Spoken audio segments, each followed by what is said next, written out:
សួរដល់លោកគ្រូនិងអ្នកមើលវីដេអូនេះទាំងអស់គ្នាអញ្ចឹងថ្ងៃនេះគឺខ្ញុំបានមកនិយាយបកស្រាយពីលំហាត់ទី2ដែលមាន system ដូចខាងក្រោម XANT រហូតដល់ប៉ុណ្ណឹងអញ្ចឹងទៅហើយមាន AS ស្មើ50 dB ក្នុងសំណួរ A ហ្នឹងគេចង់ឲ្យយើងរកថា sample មួយណាដែលយើងត្រូវយកមកប្រើដើម្បីឲ្យវាមកសមស្របជាមួយនឹង Nyquist rate នៃ signal របស់យើងចំពោះសំណួរ B គឺយើងត្រូវរកនៅ discrete time Fourier ហើយនិង digital filter អញ្ចឹងយើងមកមើលសំណួរ A ទាំងអស់គ្នាតែយើងគួររើសចម្លើយមួយណាអញ្ចឹងចំពោះសំណួរ A ដើម្បីកណនារកsample ដែលត្រឹមត្រូវដែលយើងចង់បានគឺយើងត្រូវរក Fmax មុនសិន Fmax គឺវាស្មើ 7000 R តមក Fn វាស្មើពី Fmax អញ្ចឹងន័យថា2គុណ7000វាស្មើ 14000 R ដោយ FF ហ្នឹងធំជាង 14000 R អញ្ចឹងចម្លើយរបស់យើងដែលត្រឹមត្រូវគឺយើងត្រូវយកsample វា40000អាកនេះយើងត្រូវយក sample វា40000ចំពោះសំណួរ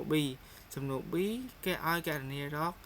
discrete time signal ដែល discrete time signal ហ្នឹងគឺវាមានរួមមន្ត TS ស្មើ1លើ FS អញ្ចឹងនៅពេលដែលយើងយក system យើងមកប្រើគឺយើងត្រូវយក sample rate FF យើងមកប្រើដែលមានស្មើ40000 sample ក្នុង1វិនាទីហ្នឹងយកមកប្រើអញ្ចឹងយើងត្រូវចំនួនលេខចូលដែលយើងត្រូវចំនួនលេខ1លើ FF ហ្នឹងចូលអញ្ចឹងយើងបាន system យើង1 + 0.5 កុស2 ផៃ 1000 លើ 40000n រហូតទៅដល់កុស2 ផៃ 7000 លើ 40000n ហើយយើងហក W1 W2 W3 W4 ដើម្បីឲ្យបានជា system មួយចេញជា W វិញដោយសារអានេះគឺជាលេខ TS ឯងយើងអត់ដឹង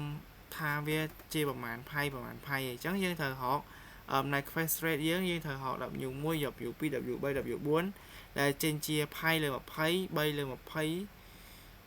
ផៃលើ20ផៃលើ4និង7ផៃលើ20អញ្ចឹងចម្លើយរបស់យើងនៃសំណួរ B គឺបោះNyquist rate signal Fourier time គឺ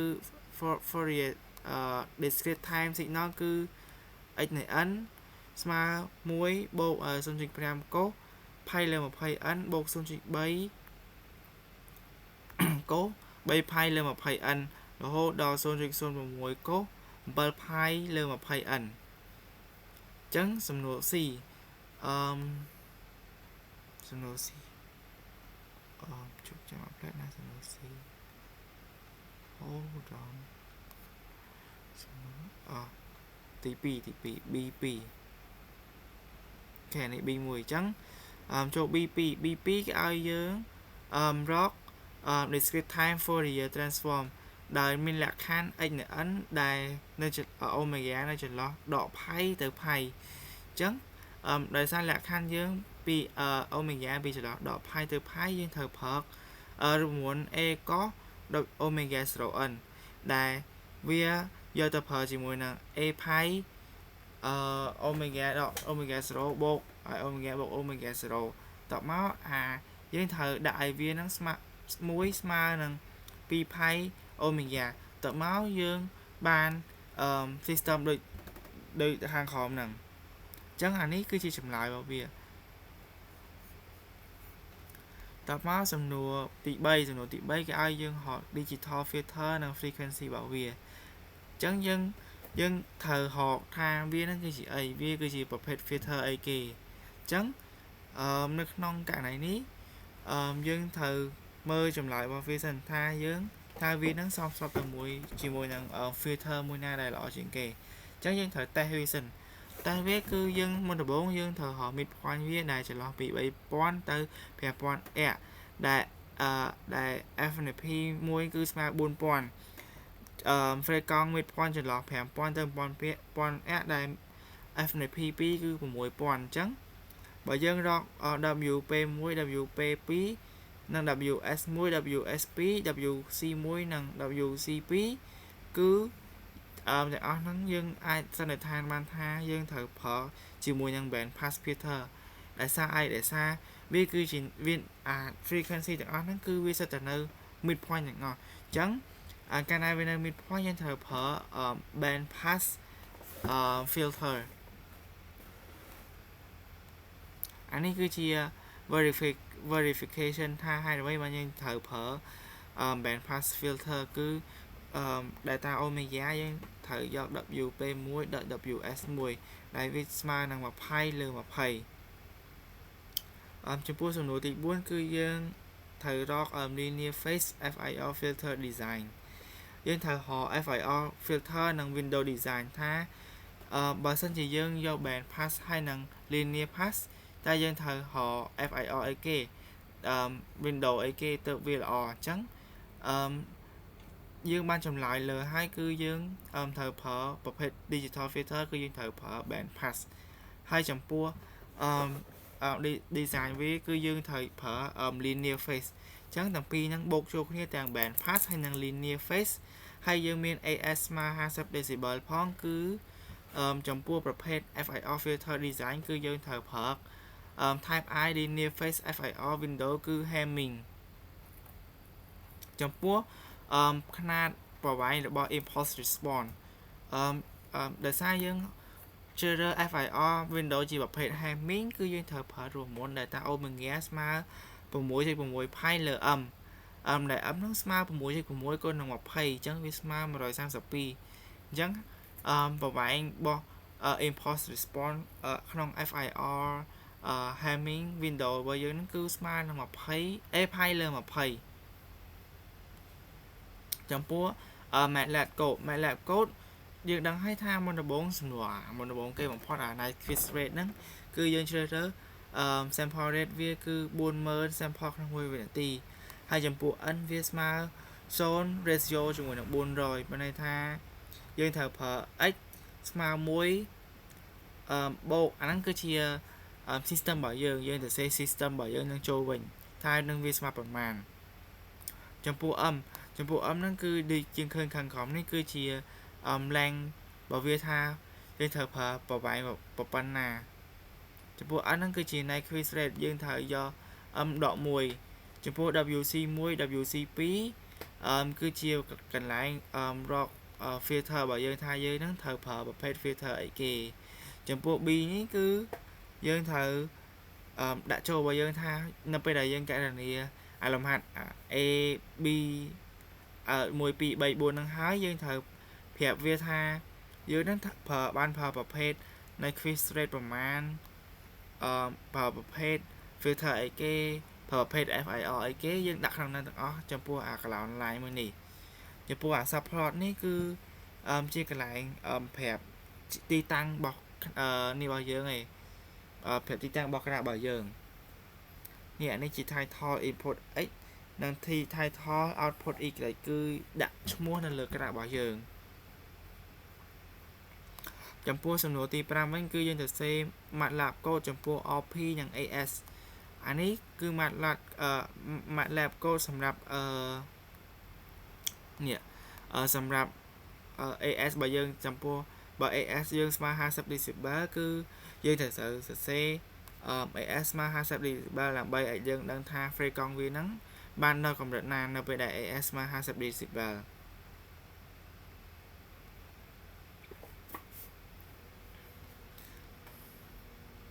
rồi យើងឃើញអញ្ចឹងនេះ AS របស់យើងគឺដក 20 គុណនឹង log max SB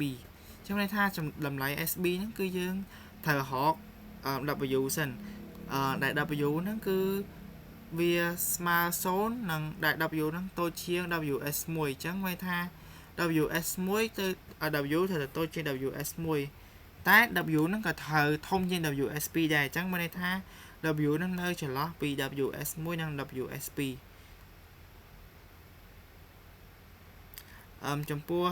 សំណួរទី6វិញគឺគេចង់បានរកlinear phase design ដែលប្រើប្រាស់នៅ frequency sampling technique អញ្ចឹងlinear phase design គឺដែលប្រើ frequency sampling design technique គឺយើងត្រូវប្រើរូបមន្ត data omega ស្មើpi លើ20ដែលយើងត្រូវយក pi លើ20ទៅស្មើនឹង2 pi លើ m ដើម្បីរកតម្លៃ m ដែលពេលយើងគណនារក m ហើយគឺវាស្មើនឹង80ដោយ m នៅស្មើនឹង80យើងអាចចូលក្នុងសំណួរ B បានសំណួរ B គឺចង់រកថាจะរកតម្លៃរបស់ការដែលវា correspond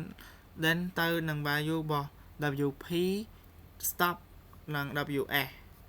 ញ្ចឹងតាមរូបមន្ត WK គឺតម្លៃរបស់ការគឺវាស្មើ12 pi ការលើ m ដែល m ជាប្រវែងរបស់វាហ្នឹងគឺ m ស្មើ80អញ្ចឹងដែល WS មួយហ្នឹងវាស្មើ3 pi លើ20អញ្ចឹងបានន័យថា WS មួយហ្នឹង WK ហ្នឹងគាត់គេចំនួន WS ហើយនិង WP អញ្ចឹងនៅពេលដែលយើងចុះតម្លៃការចូលហើយគឺវាស្មើនឹង3 pi លើ20ដែលការ S1 ហ្នឹងគឺវាស្មើនឹង6នៅយើងត្រូវយកដាក់3 pi លើ20ហ្នឹងដាក់ឲ្យស្មើជាមួយនឹង m WS1 លើ 2 pi ដែលវាជារូបមន្តបន្ទាប់មកយើងទាញរកការ S1 ហ្នឹងដែលការ S1 ហ្នឹងស្មើ6តមកយើងត្រូវទាញរកការ P1 ដែលទាញពី WP1 ស្មើ pi លើ5យើងដាក់2ហ្នឹងឲ្យស្មើគ្នាមកបន្ទាប់មកយើងទាញរកការ P1 ដែលការ P1 ហ្នឹងស្មើ8តមកយើងត្រូវរក WP2 តមកយើងត្រូវរក WS2 ហើយយើងត្រូវរក WS3 អានេះខ្ញុំចេះខុសអញ្ចឹងយើងត្រូវរកទាំងអស់ហ្នឹងហើយដែលតមកយើងត្រូវរកតម្លៃណាដែលតូចជាងរកតម្លៃណាដែលយើងគិតថាសមស្របអញ្ចឹងក្នុងករណីនេះយើងយកការស្មើ7ហើយនិងការស្មើ13ទៅជាចម្លើយរបស់យើងគឺការ correspondent to the value of WP និង WS តមកសំណួរ C សំណួរកគឺគេអាចសរសេរ MATLAB code ដែលប្រើជាមួយនឹង value amplitude response function របស់ HR ពី pi k លើ m ដែលនៅពេលដែលយើងសរសេរ code ដែលតាក់ទងជាមួយនឹង amplitude response យើងត្រូវដាក់ stop band ហើយនិង pass band ដែលរយៈពេលរបស់វាហ្នឹងគឺស្មើ 0.4 អញ្ចឹងនៅពេលដែលយើងបានstop band ស្មើប៉ុន្មាន pass band ស្មើប៉ុន្មានហើយនឹងរយៈពេលស្មើប៉ុន្មានហើយយើងអាចសរសេរfunction របស់យើងបានដោយ MATLAB code អញ្ចឹង hk ស្មើ0 17 t ហ្នឹងគឺនាទីនឹង watts 1និង5និង t មួយទៀតអញ្ចឹងអាហ្នឹងគឺយើងសរសេរអញ្ចឹងគឺយើងដើម្បីប្រាប់វាជា taking value sample របស់ transition band របស់យើងដែលតាក់ទងមួយនឹង function HR ពី pi k លើ m ហ្នឹងតបមកចូលសំណួរ D សំណួរ D គឺយើងសំណួរ code នេះយើងត្រូវសរសេរ MATLAB code ដែលតាក់ទងជាមួយនឹង input signal និង output signal របស់ the pass band ripple OP និង stop band attenuation AS នៅពេលដែលយើង design ហើយថានៅពេលដែលយើង design ហើយតើយើងសរសេរឲ្យវាចេញដូចអ្វីដែលយើង design អត់អញ្ចឹងនេះ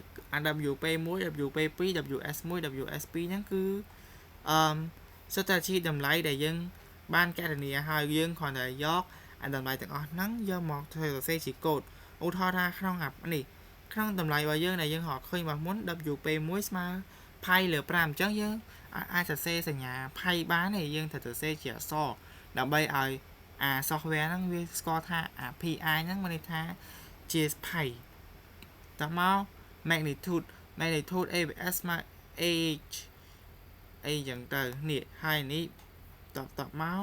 អានេះយើងសរសេរជារូបមន្តមកវិញដើម្បីឲ្យ software យើងគណនាឲ្យតមកសំណួរទី7សំណួរទី7យើងត្រូវរកstop frequency ហើយនឹងដើម្បីធ្វើការសម្រេចចិត្តទៅលើ filter design អញ្ចឹងមុនដំបូងយើងត្រូវរក stop frequency សិនថា stop frequency ហ្នឹងស្មើប៉ុន្មានដែល stop frequency ហ្នឹងគឺវា ប្រហាក់ប្រហែលទៅនឹង5 kHz អញ្ចឹងយើងត្រូវយកវាហ្នឹងចន្លោះ f យើងត្រូវដាក់ចន្លោះពីណាដល់ណាអញ្ចឹងf stop 1របស់យើងត្រូវអាទាបបំផុតគឺយើងយក3000និងអាខ្ពស់បំផុត f stop 2ហ្នឹងគឺយើងយក7000អញ្ចឹងតាមន័យ quiz rate fs ចែកនឹង2អញ្ចឹងមានថា20000អា ff scan លើហ្នឹងយើងមិនយក40000ទេអញ្ចឹងក្នុងករណីនេះគឺយើងត្រូវយក ff ហ្នឹងចែកនឹង2ទៀតអញ្ចឹងវាស្មើ20000អញ្ចឹងមានន័យថាដោយសារអា stop band ហ្នឹងគឺវានៅពាក់កណ្ដាលអញ្ចឹងមានន័យថាយើងត្រូវយកវានឹងចែកនឹង2អញ្ចឹងវាស្មើ20000អញ្ចឹង WS វាគឺស្មើ3000លើ20000ហើយនឹង7000លើ20000ដែលវាស្មើ 0.15 ណានឹង 0.015 អញ្ចឹង MATLAB code របស់យើងគឺBA ស្មើby 2ហើយនឹង2ផ្ដល់250 3000ទៅ7000ដែលយើងយក fs ចែកនឹង2 40000ចែកនឹង2ហ្នឹងគឺជា band pass